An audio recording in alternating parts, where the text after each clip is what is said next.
vamos agora com um tópico super importante no que diz respeito ao uso da vírgula, que é o trabalho que a gente precisa fazer por duas vertentes.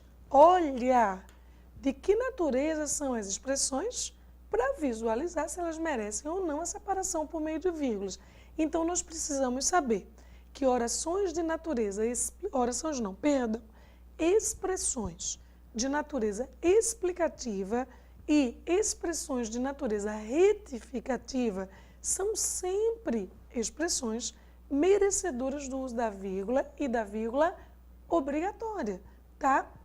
Então, às vezes, a gente diz um enunciado, aí se arrepende, pede desculpa, diz, ou melhor, ou então, aliás. Então, o que eu estou fazendo? Eu estou me corrigindo, eu estou retificando o que eu disse antes. Então, expressões como ou melhor, ou ainda, aliás, são expressões que sempre vão ter que vir entre vírgulas porque elas introduzem uma retificação.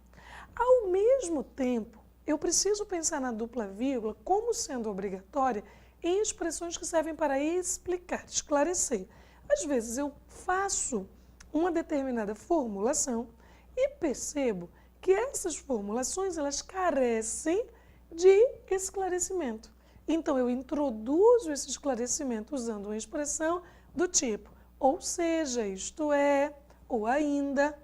Então, todas estas expressões que encabeçam, que inauguram esses elementos novos, essas orações novas, que vão esclarecer o que foi dito antes, tem que vir completamente isolado por meio de vírgula, como nas frases que você vai ver a seguir. Vamos juntos.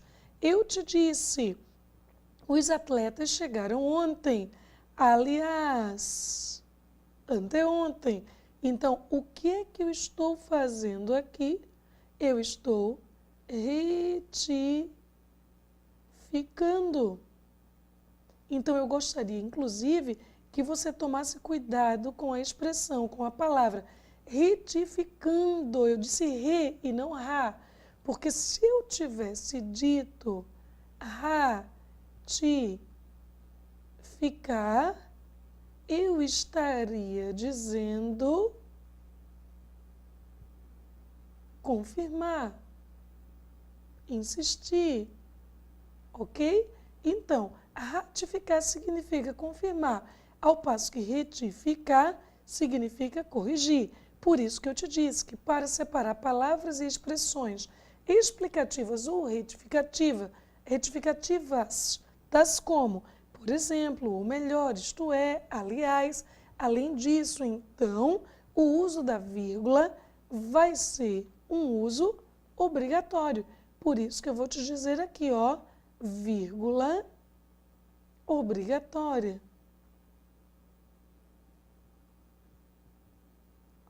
Ok? Então, nunca se esqueça disso. Visualize ainda, tá? Sem se esquecer dos detalhes que você poderia, vou escrever cá em cima, tá? Visualizar o seguinte, por exemplo, eu poderia dizer, todos ganharão um prêmio. Vírgula, ou seja, um desconto no curso de testes. Ponto final. Então, eu disse, todos ganharão um prêmio, ou seja, um desconto no curso de testes. Quando eu te disse, ó, ou seja, eu me preocupei em introduzir uma oração que vai explicar, esclarecer outra que foi dita antes. Vamos lá, então, observar o nosso próximo tópico, que, gente, é super importante. Então, para e preste bastante atenção no que eu vou te dizer agora. Veja bem, quando eu te disse que a vírgula, e aí eu vou escrever aqui que nós estamos novamente falando de vírgula obrigatória, tá? Então, olhe isso aqui comigo. Se eu te disse que a vírgula vai ser obrigatória para separar os termos e orações deslocados de sua posição normal na frase ou intercalados, eu gostaria que você pensasse que nós colocamos termos e colocamos orações em ordens diferentes. Porque quando eu escrevi aqui em cima, obrigatória, então a vírgula, ó, vai ser uma vírgula obrigatória.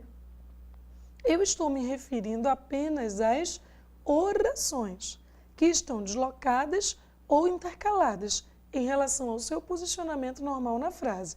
Então, imaginemos, se nós temos sujeito mais verbo mais complementos verbais mais adjuntos adverbiais, você notou que aqui eu coloquei um só verbo.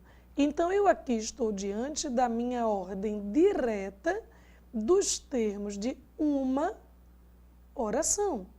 Tranquilo? Se eu inverter e colocar o complemento verbal aqui na frente, o adjunto adverbial aqui na frente, modificar a posição desses termos da oração, como eu fiz aqui, quando eu disse de lasanha, eu gosto. O que é que eu fiz? Coloquei o complemento verbal diante do próprio sujeito. Então, o que é de lasanha? Objeto do tipo indireto.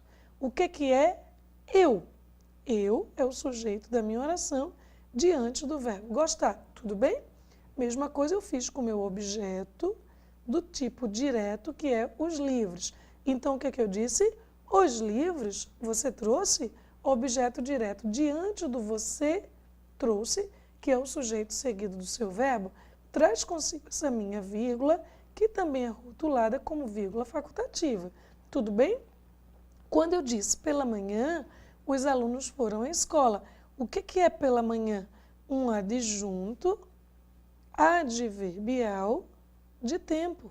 E se estamos aqui diante desse adjunto adverbial de tempo, em que depois eu disse, os alunos foram à escola, tá? Eu coloquei vírgula, eu desloquei esse adjunto adverbial, que era para estar no fim, desloquei aqui para frente e coloquei a vírgula porque eu quis.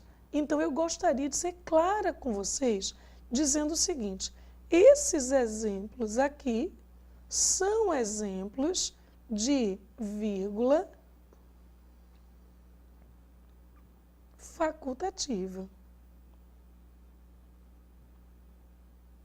Por mais indicação que exista para que eu coloque vírgula quando eu trabalho com termos deslocados dentro da oração, eu preciso te dizer, a vírgula não vai ser obrigatória quando nós tivermos termos deslocados. Agora é notório, quanto maior o termo, quanto mais elementos gramaticais nós temos nesses termos deslocados, maior a necessidade que a gente sente do uso da vírgula. Tudo bem? Agora, quando a gente passa, vem para cá comigo para o meu slide, quando a gente passa para as orações que estão deslocadas, essa primeira, enquanto todos dormiam, eu estudava, gente. Primeira coisa que aparece aqui é uma oração subordinada, para depois aparecer a minha oração principal. Isso aqui, queridos, é chamado de ordem inversa dos termos das orações dentro do período. Então, se essa é ordem inversa, eu vou dizer que a vírgula que vai aparecer aqui é uma vírgula facultativa, tá? Desculpa, gente, perdão. É uma vírgula obrigatória. É obrigatória por quê? Porque eu não tenho mais termos de oração deslocados.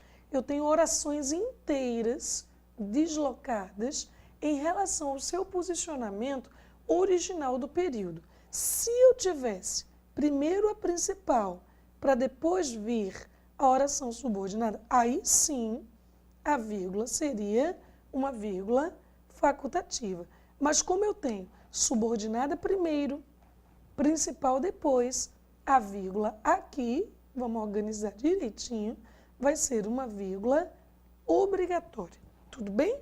Então vamos observar os nossos exemplos. Enquanto todos dormiam, eu estudava. Oração subordinada, seguida de oração principal, vírgula obrigatória. Terminada a sessão, iremos para casa. O que é que eu quis te dizer? Quando a sessão terminar, iremos para casa. Oração subordinada, igualmente temporal, seguida de oração principal, temos vírgula obrigatória. O importante, afirmou o atleta, é competir. Essa oração que está aqui, gente, é uma oração intercalada. E essa oração intercalada, de maneira obrigatória, virá separada por meio de dupla vírgula. Tudo bem? Então vamos lá. Vamos agora passar para fazer uma pequena análise de outros tipos de orações, que são as nossas orações chamadas de coordenadas. Vem cá, presta atenção numa coisa. Antes eu estava trabalhando com orações subordinadas. Orações subordinadas diante de principais. Isso é ordem inversa. Ordem inversa, vírgula obrigatória. Principal diante de subordinada, ordem direta. A vírgula entre elas, facultativa. Nesse próximo slide, eu vou falar de orações que são chamadas de orações coordenadas. Coordenar significa agregar uma oração a outra, sem que essas orações agregadas dependam umas das outras para poder existir. Então, se eu coordeno orações com ou sem conjunções, uma após a outra, a separação por meio de vírgula vai ser obrigatória. Vale salientar que eu vou colocar fora dessa brincadeira orações iniciadas por i, ou e nem. Tudo bem? Que elas odeiam vírgula, tá? Tem exceção? Claro. Português, né? Tem exceção. Agora, inicialmente, orações separadas por i, por ou e por nem não vão gostar de vírgula de jeito nenhum. Vamos aos exemplos.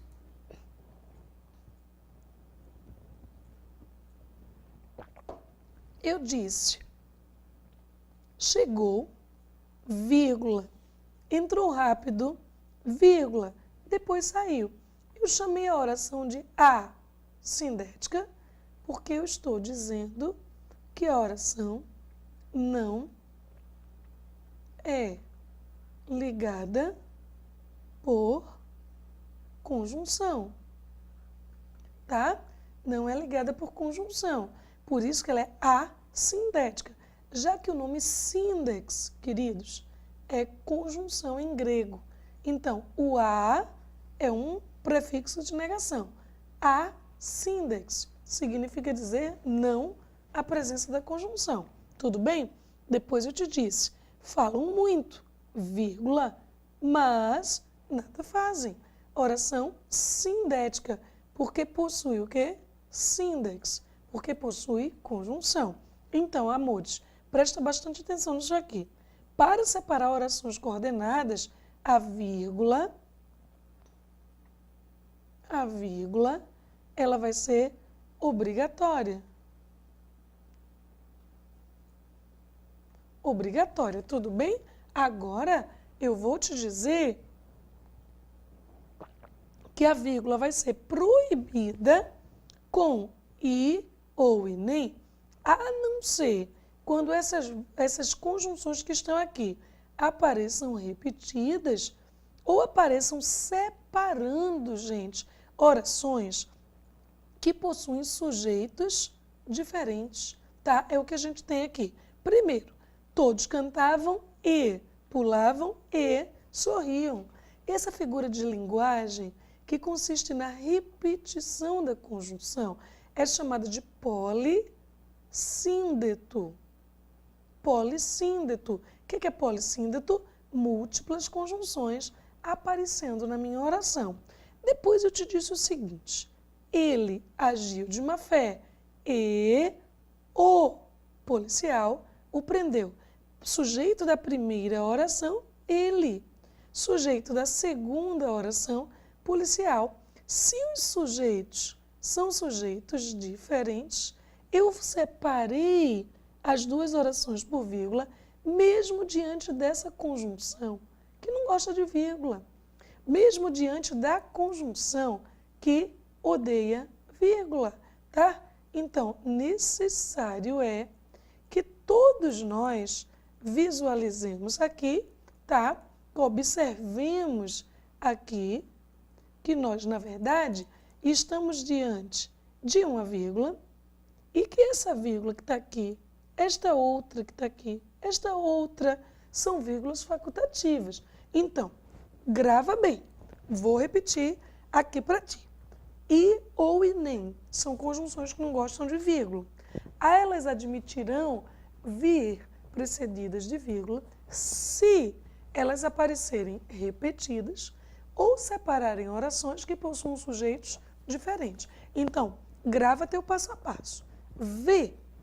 Repetição de conjunção é fácil de ver, a gente enxerga bem. Então, usarei a vírgula se eu estiver afim.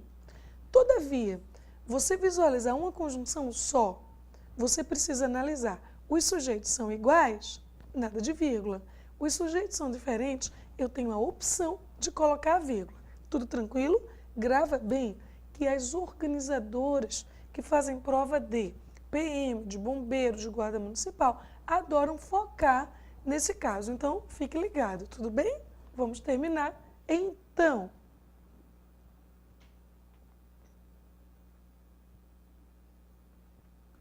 olha só, adoro esse tipo de oração, porque ele traz consigo uma proposição de reflexão muito boa para nós. Está escrito aqui: usa-se a vírgula para separar orações adjetivas explicativas. E aí, você pode dizer assim para si mesmo: ai, mas a prof não falou desse tipo de oração, porque o momento propício de falar desse tipo de oração é agora, quando nós estamos diante de orações chamadas de orações explicativas, porque o casamento delas com o uso da vírgula é fundamental. Então, não podia falar de oração sem que fosse no interior do assunto de pontuação. Então, primeira coisa, vamos tomar nota de algumas particularidades das orações adjetivas. Primeira coisa, toda oração adjetiva, ela vem encabeçada por um pronome relativo.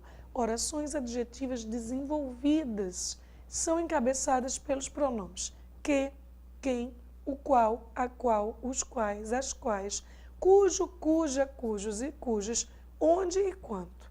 Esses pronomes relativos encabeçam sempre orações que são rotuladas como orações adjetivas. Tranquilo? Orações que nos servem para qualificar, explicar, restringir nomes que aparecem antes delas. Tudo bem? Então, vamos lá ver onde é que a vírgula vai ser aplicada. A vírgula vai ser aplicada aqui, ó, quando eu quero dar ao nome anterior, na verdade, uma explicação e não uma restrição. Eu estou dizendo, o candidato que é inteligente estuda muito. Gente, eu estou falando de um candidato, apenas candidato. E eu estou dizendo que este candidato é inteligente. Então, o candidato único que está aqui, ele é inteligente, tá? E eu estou dizendo que é por isso que ele estuda muito. Por isso, ele estuda muito. Gente, se essas vírgulas não aparecessem aqui, a interpretação para esse período composto seria uma interpretação totalmente diferente. Veja bem, dizendo o candidato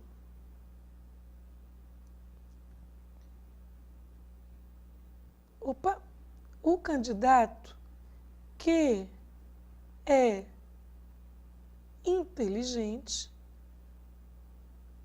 estuda muito. Gente, eu agora passei a tomar o candidato como sendo um ente genérico. Eu estou falando, preste bastante atenção ao dizer o candidato que é inteligente estuda muito, eu passei a pensar na categoria que a gente chama de candidato. Aí estou dizendo, olha, dentre todos os candidatos, só estudam muito aqueles que são inteligentes. Então, aqui eu não estou dizendo que existe um candidato só, que ele é inteligente e por isso ele estuda muito. Não. O raciocínio, este raciocínio, seria para o momento em que nós estivéssemos trabalhando com a explicação. Aqui, quando eu disse, o candidato que é inteligente estuda muito. Então, eu estou dizendo, apenas aquele candidato que é inteligente estuda muito. Aquele que não é inteligente não estuda muito. Tá tranquilo? Então, gente, é importante que nós mantenhamos a distinção entre o conceito de explicação e o conceito de restrição, tá? Para que a gente não erre, para que a gente não falhe, tá? Na compreensão, no raciocínio. Porque eu vou te dizer, a marca física, a marca dentro, no interior da minha formulação, que me evidenciam a explicação são as vírgulas. As marcas que mostram para mim que eu tenho uma restrição é justamente a marca da ausência da vírgula. Eu fui clara? Tranquilo? Então, vamos fazer alguns exercícios em que aí a gente vai treinar justamente a presença da vírgula, a ausência da vírgula, com mudança de sentido, focando muito mais essa inter-relação entre explicação e restrição.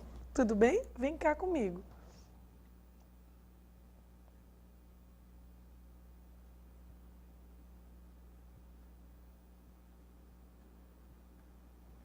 Vamos lá.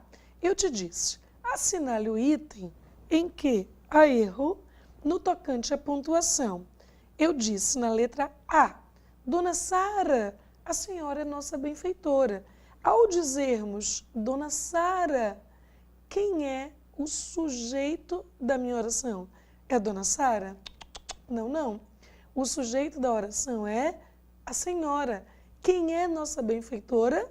A senhora. Aqui estamos diante do nosso sujeito e eu chamei a atenção prioritariamente para isso, para que a gente não ache que o nome, ou melhor, a expressão Dona Sara é o sujeito, porque na verdade isso aqui é o nosso vocativo, tá? Então Dona Sara é o vocativo, a senhora é nossa benfeitora. A análise sintática efetiva da nossa oração começa em a senhora, tá? Por que que a vírgula, enfim, apareceu? Para separar o vocativo do restante da minha oração. Tranquilo? Oração corretíssima, mas estamos perseguindo o erro. Vamos lá. Mulheres pobres, vírgula, lavando roupa nas tinas, vírgula, representavam o outro lado do mundo. O que eu tenho aqui é uma oração que aparece intercalada. E essa oração que está aqui, intercalada, é uma oração que vai vir separada por meio de dupla vírgula de maneira obrigatória, ok? Então eu não errei.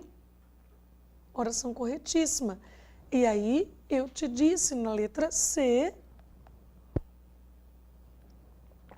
que peixadas, galinha de cabidela, camarão, tudo me recordava a Dona Cláudia. Entre o primeiro núcleo do meu sujeito e o segundo, vírgula. Entre o segundo e o terceiro, vírgula.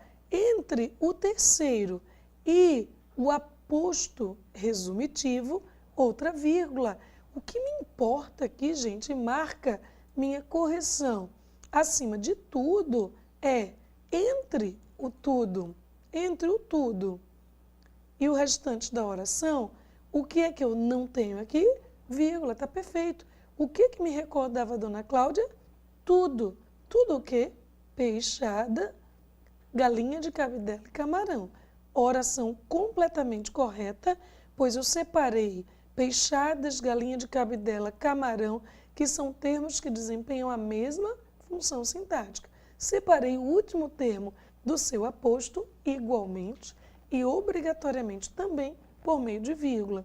Na letra D, eu te disse, Bandeira só enfrentava a orfandade. Gente, eu isolei este só, que está aqui, para dar um sentido muito próprio a este só, que foi o sentido de sozinho. Bandeira sozinho enfrentava a orfandade. Se eu quisesse dizer que Bandeira só enfrentava a orfandade, somente enfrentava a orfandade, eu teria que retirar essa dupla vírgula. Independentemente de ter dupla vírgula ou não, o que nos restaria seria ausência de vírgula, presença de vírgula com mudança de sentido.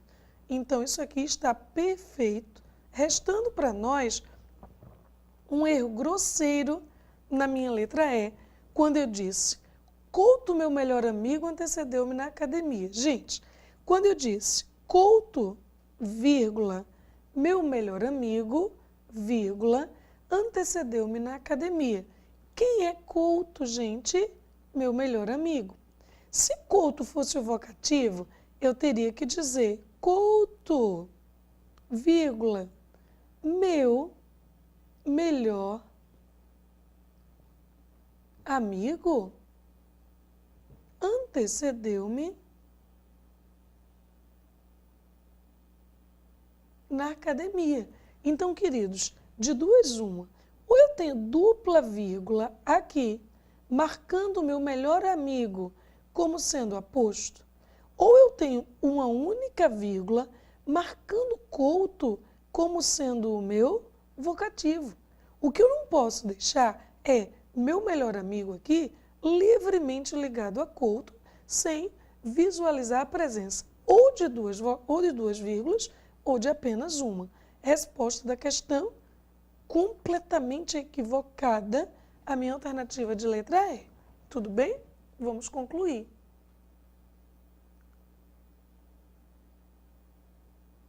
Então, eu observo que no enunciado da questão 2, em que eu disse analise os pares de enunciados abaixo, indica a alternativa em que, apesar da alteração no uso da vírgula, o sentido se mantém. Gente, preste atenção aqui. Quando eu te disse, as sociedades tirânicas e injustas ofuscaram o direito à liberdade, eu estou afirmando que estas sociedades das quais eu estou falando são tirânicas e são injustas. Estou explicando, esclarecendo. Olha a dupla vírgula aparecendo aqui. E elas, por serem todas tirânicas e injustas, ofuscaram o direito à liberdade. No entanto, se a minha sequência não fosse interrompida por vírgulas, eu te diria, as sociedades tirânicas e injustas ofuscaram o direito à liberdade. Se eu não tenho vírgula aqui, nem vírgula aqui, para isolar esse adjunto, ele se liga diretamente à sociedade, trazendo para nós uma relação de restrição. Uma relação de restrição. Então, ao dizermos as sociedades tirânicas e injustas ofuscaram o direito à liberdade, eu estou dizendo que apenas aquelas que são tirânicas e injustas ofuscaram o direito à liberdade. Então, tira a vírgula, põe vírgula, ambas estão corretas, mas elas exprimem uma relação de explicação, a outra, uma relação de restrição. Mudei de sentido.